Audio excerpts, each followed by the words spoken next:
gentleman, his name is Roy Johnson. He's in his mid-90s, lives over in D.C.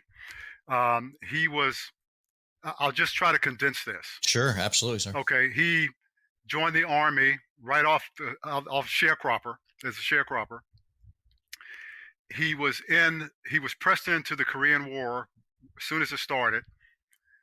He was an ambulance driver. He was tasked to go up near the front line to bring back some patients.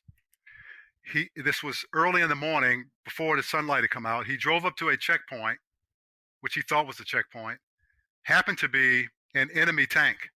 Oh, jeez. Enemy soldiers piled out of the tank.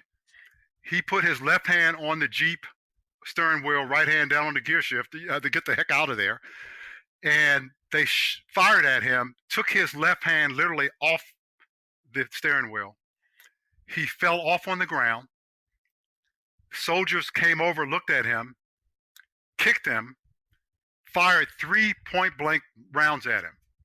As far as he can remember, 2 of them missed because one went into his shoulder, went down near his heart, and he was laying there literally feeling blood pool in his chest.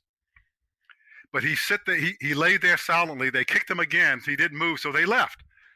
And after about 15 minutes, he got up. He gave himself a shot of morphine. He managed to get himself back in the Jeep and drive back. Of course, he was unconscious for a while. They sent him to Japan, sent him back to Walter Reed for recovery. They ended up amputating his left hand. That gentleman is still living over in D.C. Wow. No one knows about his story. And the only reason I mentioned Roy Johnson is there are a ton of Roy Johnsons out there that we run across in Walmart, in Costco, in the commissary, in the BX, in the PX, and the Marine Corps exchanges. We see them on the metro, in the airport, and we never know their stories. I would ask everyone, go find veterans and talk to them and ask them about their story, because there are incredible stories like that out there that no one knows about. And I'm afraid a lot of times our society doesn't have an appreciation for the sacrifice that veterans have given for this country.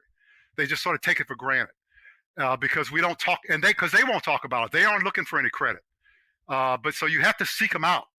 And so I would encourage everyone sort of re-energize yourself to recognize veterans anytime you can, and go talk to them and figure out what their stories are, and then tell their stories, broadcast their stories for everyone to hear. We gotta get them one way or the other. Machine gun, firefight, bullets fly, day and night rain.